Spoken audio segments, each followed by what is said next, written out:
Asghar Karimi.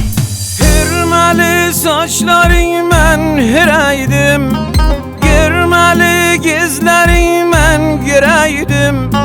Yaz olanla yarın yağ izindən, eplərin dadlısı mən dirəydim, eplərin dadlısı mən dirəydim, mən dirəydim.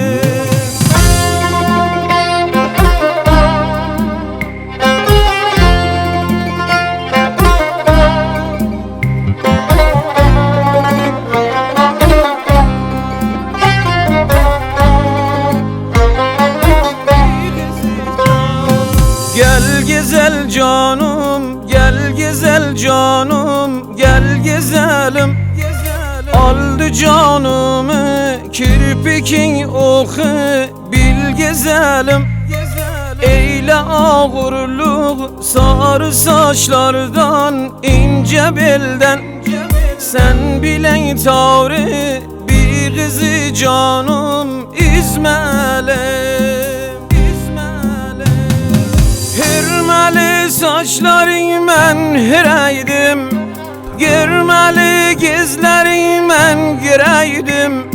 Yaz olanla yarın yağ izindən, eplərin dadlısı mən dirəydim, eplərin dadlısı mən dirəydim, mən dirəydim.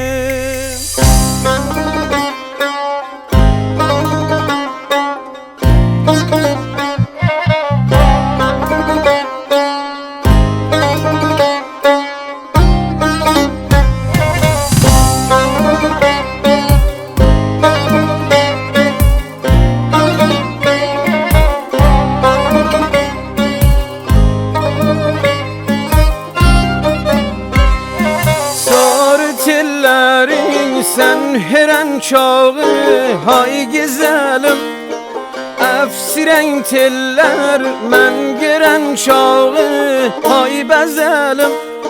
Sen gelen çağı eylerem kurban bir kızı can. Toğulu deve giy ayağından hay gazelim. Karşıma sen durup men duraydım, kar edip kirpiki hiç vuraydım. Vurmağın bağlını men soraydım, gül kimin geçegim bir kızı can, gül kimin geçegim bir kızı can, bir kızı can, bir kızı can. Gelmiş geçmiş gelir geçer, o yetmeyle ecel seçer.